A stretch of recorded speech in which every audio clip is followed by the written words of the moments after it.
जय गुरु जी संगत जी। गुरु जी की सारी प्यारी प्यारी संगत को मेरा दिल से प्रणाम। संगत जी, गुरु जी सत्संग चैनल पर आप सभी का हार्दिक स्वागत है।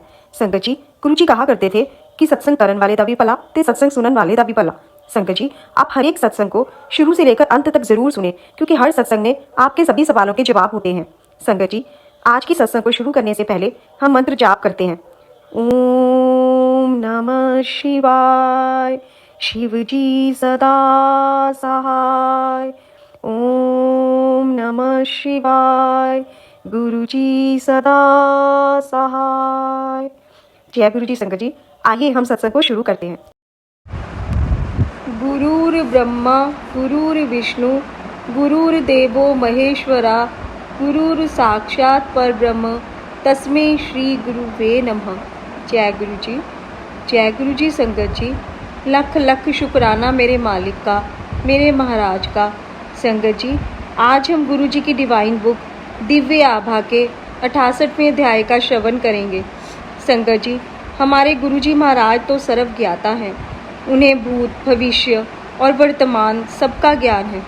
संगत जी, गुरु जी महाराज के साथ जुड़ने के बाद जो कुछ भी हमारी लाइफ में होता है वह सब उन्हीं की मर्जी से होता है। गुरु जी को सब पता है कि किसे कब क्या देना है। हम ही लोग थोड़ी सी मुसीबत आने पर अपना विश्वास खोने लगते हैं, परंतु गुरु जी महाराज को पता है कि हमारे लिए क्या सही है और क्या नहीं सही, और वो हमें कब देना है। संगत जी, गुरु जी महाराज ने तो बड़ी से बड़ी मुसीबतों को भी बहुत छोटे में कटवाया। उन्हें हमारे हर दुख हर सुख, हमारी हर ज़रूरतों का पता है। उन्हें पता है हम कैसी परिस्थितियों से गुजर रहे हैं, और सच मानिए संगत जी, वे हमें कभी भी किसी भी परिस्थिति में अकेला नहीं छोड़ते। बस उनके चरणों में अरदास लगाने की देरी होती है और वे उस अर्जी को बहुत जल्दी सुनते हैं। संगत जी, आज का सत्संग भी इसी तथ्य से जुड़ा हुआ है। आज का सत्संग डॉक्टर मदन मोहन बजाज जी का है, जो कि फरीदाबाद से हैं। तो आइए संगत जी, हम सब भी उनका ये डिवाइन सत्संग सुन लाभ उठाएं। गुरु सेवा के मूल मंत्र। मेरे छोटे पुत्र को दंत चिकित्सा के पाठ्यक्रम में प्रवेश नहीं मिल रहा था। अंततः मैं गुरु जी के पास आया। मेरी मणिपाल स्थित महाविद्यालय में रुचि थी। मेरे बेटे को उसमें प्रवेश मिला और उसने अपना पाठ्यक्रम प्रथम श्रेणी में उत्तीर्ण होकर पास किया। मेरा बड़ा बेटा भी चिकित्सक है और चंडीगढ़ में रहता है। उसका विवाह हो चुका है और उसका कार्य भली भांति चल रहा है। मैं स्वयं फरीदाबाद में दंत चिकित्सक हूँ। गुरु जी की शरण में आने के उपरांत मैंने अनेक कठिन शल्य क्रियाएं सफलतापूर्वक करी हैं।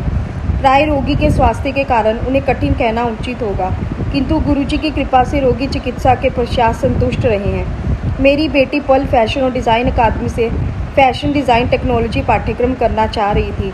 उसने लिखित परीक्षा उत्तीर्ण करके साक्षात्कार भी अच्छा किया था, किंतु उसका चयन नहीं हुआ था। चूँकि मैं उसके भविष्य के बारे में चिंतित था, मैं गुरु जी के पास गया, यह जानते हुए भी कि उस दिन बुधवार था और संगत का दिन नहीं था। बदरपुर महरौली मार्ग पर मेरी दिल्ली परिवहन निगम की बस से दुर्घटना हो गई। मुझे तो कोई चोट नहीं आई, पर कार बुरी तरह से क्षतिग्रस्त हुई थी। कार का बोनट मुड़ गया था, उसका रेडिएटर, एसी, उनकी जालियां और सामने की बत्तियां सब टूट गए। इसके बाद भी वह टूटी फूटी कार चली और उसी से 15 से 20 किलोमीटर की यात्रा करके मैं गुरुजी के निवास पर पहुंचा। गुरुजी वहां पर नहीं थे। मुझे बताया गया कि उन्हें आने में देरी हो जाएगी। जैसे ही मैं वापस चलने के लिए मुड़ा, गुरुजी की कार मेरे सामने आकर रुकी। गुरुजी ने मुझे देखा। मैं हाथ जोड़कर खड़ा था और मेरे आंसू बह रहे थे। गुरुजी वहां कोई 5 मिनट तक खड़े रहे, फिर भीतर चले गए। मुझे प्रसाद और लंगर दिया गया। गुरुजी ने संदेश दिया कि मेरा जीवन रक्षा हुई थी, नई कार आ जाएगी और चिंता करने की आवश्यकता नहीं है। मुझे घर लौटना है और सब ठीक हो जाएगा। मैं कार वापस ले गया। अगले दिन सुबह जब बूंदे के मिस्त्री मरम्मत के लिए कार लेने आए तो उनको उसे क्रेन से उठाकर ले जाना पड़ा। उन्हें विश्वास नहीं हुआ कि इस प्रकार क्षतिग्रस्त होने के बाद भी वह एसी के साथ 50 किलोमीटर चली थी। रेडिएटर में जल नहीं था, बैटरी काम नहीं कर रही थी और एसी क्षतिग्रस्त था। फिर भी गुरुजी की कृपा से वह 50 किलोमीटर चली थी। इस दुर्घटना के बाद मैं नई गाड़ी लेकर आया। मेरी बेटी को विशेष साक्षात्कार के लिए बुलाया गया और उसे गुरुजी के जन्म दिवस पर प्रातः 11 बजे प्रवेश मिल गया। उस समय मैं बड़े मंदिर में समारोह के आयोजन में कार्यरत था। उसने अपना पाठ्यक्रम बहुत अच्छा किया और उसे इस भी 2 छात्रवृत्तियाँ भी मिली। यह सब गुरुजी की दया थी। पिछले 2-3 वर्षों से मेरा कार्य ठीक नहीं चल रहा था। मेरा परिवार पूर्ण रूप से मेरे ऊपर निर्भर था और घर के व्यय के लिए भी समुचित आय नहीं हो रही थी। मैं अपना घर बेचना और व्यवसाय छोड़ना चाह रहा था। आर्थिक समस्याओं से मैं कुंठित हो गया था। एक श्रद्धालु और मेरे पुत्र ने गुरुजी को मेरी समस्याओं के बारे में बताया। गुरुजी की कृपा हुई और उसी चिकित्सालय से घर का व्यय निकलने लगा। धीरे धीरे मैंने अपने सब ऋण भी उतार दिए। इस अंतराल में मैंने केवल गुरुजी से विनती की। गुरुजी में मेरी आस्था ने मुझे सदा लाभान्वित किया है। मेरे घर और चिकित्सालय दोनों स्थानों पर गुरुजी के मंदिर हैं। संगत में जो गुरबानी सुनी जाती है उन्हें मैं अपने चिकित्सालय में भी बजाता हूँ। मेरे अधिकतर रोगी मेरे से गुरुजी के बारे में प्रश्न करते हैं और गुरबानी सुनकर प्रसन्न होते हैं। गुरुजी द्वारा शल्य चिकित्सा। 4-5 वर्ष पूर्व एक 73 वर्षीय महिला जो अमेरिका में रहती थी अपने पुत्र के साथ अपने जबड़े की हड्डी को ठीक कराने मेरे पास आई। अमेरिका में चिकित्सकों ने उच्च रक्तचाप के कारण उसकी शल्य क्रिया करने से मना कर दिया था। शल्य चिकित्सा की अवधि में उसका रक्तचाप 160 से 180 हो सकता था और 200 तक भी पहुंचने की संभावना थी। दिल्ली में भी कोई चिकित्सक इसके लिए तत्पर नहीं था। उनके हट करने के पर भी मैं उन्हें मना करता रहा। फिर उनकी बेटी ने गुरुजी का चित्र देखा और शल्य चिकित्सा करने के लिए कहा। उसका विश्वास था कि गुरुजी के होते हुए कोई अशुभ घटना नहीं हो सकती। मैंने शल्य की चिकित्सा की तैयारी कर ली।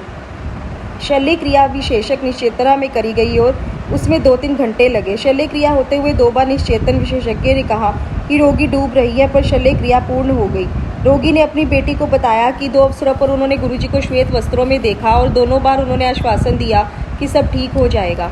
शल्य क्रिया के उपरांत भी कोई सूजन या दर्द नहीं हुआ। रोगी ने कहा कि वह साईं बाबा की भक्त है, पर गुरुजी ने उनको जीवन दान दिया है। उन्होंने मेरे से गुरुजी का चित्र भी लिया। यद्यपि वह 73 वर्षीय महिला पिछले 2 वर्षों से दर्दनाशक औषधियों पर थी, पर इस क्रिया के बाद उन्होंने ऐसी किसी औषधि का सेवन नहीं किया। ये केवल गुरुजी के कारण ही संभव हुआ। मुझे प्रतीत होता है कि वह शल्य क्रिया हम 3 चिकित्सकों ने ना करके स्वयं गुरुजी ने करी थी। मेरे मित्र की सहायता। मेरे एक मित्र की 8 वर्षीय पुत्री की हृदय के वाल्व में समस्या थी और उसे दिल्ली में स्थित एस्कॉर्ट चिकित्सालय में शल्य क्रिया करवाने का परामर्श दिया गया था। शल्य क्रिया की तिथि निश्चित हो गई थी। मैंने गुरुजी से उस बच्ची को आशीर्वाद देने की विनती की तो उन्होंने मुझे प्रसाद और पुष्प दिए, जो मैंने उसके माता पिता को दे दिए। शल्य क्रिया के उपरांत उसकी अवस्था चिंताजनक थी। गुरुजी ने कहा कि सब ठीक हो जाएगा।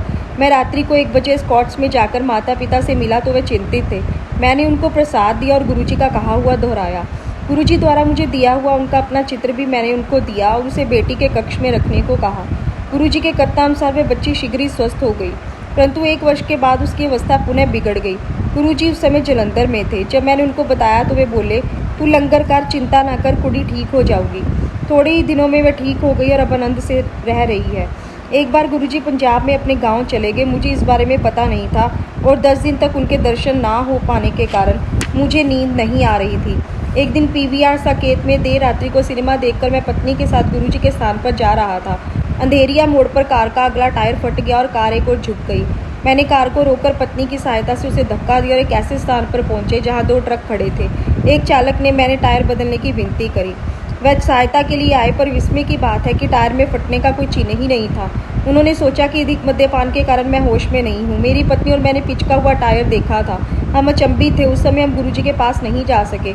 पत्नी के कहने पर मैंने उसे एक पेट्रोल पंप दिखाया तो उन्होंने भी कहा कि टायर तो ठीक है। मेरी पत्नी ने उसे फरीदाबाद में दिखाने को कहा। सुबह जब मैंने उसे दिखाया तो टायर और उसकी ट्यूब सही थे। गुरुजी की कृपा से एक और चमत्कार हुआ था। ये मेरे कुछ निजी अनुभव हैं। असीमित सागर के समान गुरुजी की कोई भी सीमाएं नहीं है। मैं सदा गुरुजी का अनुयायी बनकर जीना चाहूँगा। गुरुजी के मूल मंत्र। मेरे गुरुजी मानवता को ईश्वर का विशेष उपहार है। उनका जन्म उनकी अपनी दिव्य कृपा से मानव को जीने की सही राह दिखाने के लिए हुआ है। उनका आशीष प्राप्त करने वाले सबसे भाग्यशाली हैं और मैं उनमें से एक हूँ। भले ही मैं उन्हें मेरे गुरुजी कहकर संबोधित करूँ, वे गुरु केवल मेरे नहीं अपितु सबके हैं। मेरे संपर्क में आए अनेक व्यक्ति, मुख्यतः मेरे चिकित्सालय में आए रोगी, उनका नाम पूछते हैं। मैं उनको यही उत्तर देता हूँ कि उनको गुरुजी के नाम से ही जाना जाता है। जैसे ईश्वर का कोई नाम नहीं है, उनका भी कोई नाम नहीं है। आप उन्हें राम, कृष्ण, गुरु नानक या अल्लाह कह सकते हैं और गुरुजी आपकी श्रद्धा उसी भाव में स्वीकार करेंगे जैसा आप चाहेंगे। मेरे गुरु में शिव का सामर्थ्य और गुरु नानक की आध्यात्मिक शक्ति है। गुरुजी से मिलने के बाद स्वभाव में परिवर्तन आ जाता है। मनुष्य के दोष कम हो जाते हैं, वह जीवन का आनंद उठाता है। गुरुजी का अनुराग माता के प्रेम के समान है। जब वे आपको देखते हैं, उनकी आंखों से दिव्य किरणें प्रसारित होती हैं। अपने आप को उन्हें पूर्ण रूपेण समर्पण करने के बाद आप उन्हें अपने अंतःकरण में भी अनुभव कर सकते हैं। उनकी अनुकंपा प्राप्त करने के लिए सत्य भाव से प्रार्थना करना आवश्यक है। स्तुति करने पर गुरुजी का सानिध्य प्राप्त होता है और फिर ईश्वरीय भाव आप में समावेश करके आपके साथ रहता है। भगवद गीता की उक्ति के अनुसार आपको बदले में कुछ मांगना नहीं है। मैं अक्सर सोचता हूँ कि हम गुरु जी को क्या दे सकते हैं। मेरा हृदय कहता है कि गुरु जी के निर्देशों का श्रद्धापूर्वक पालन करें। वे किसी को कुछ करने को नहीं कहते और यदि कभी ऐसा करें भी तो निश्चित रूप से आप उससे लाभान्वित ही होंगे। हम उनके समक्ष अति तुच्छ प्राणी और वे हमारी माँ सदृश देखभाल करते हैं। मैं संगत से निवेदन करता हूँ कि वे सदा गुरु जी के बारे में सोचें और उनके दिखाए हुए पथ पर अग्रसर हों। उनके प्रति हमारा समर्पण संपूर्ण होना चाहिए। उनके 3 मंत्र सदा याद रखने चाहिए। किसी को गाली मत दो, किसी को दोष मत दो और किसी को नहीं कोसो। रोज आपके संपर्क में आने वाले का सदा भला सोचो। जय गुरु जी। शुक्राना मेरे मालिक, मेरे महाराज, आज की सेवा के लिए लख लख शुक्राना। जय गुरु जी।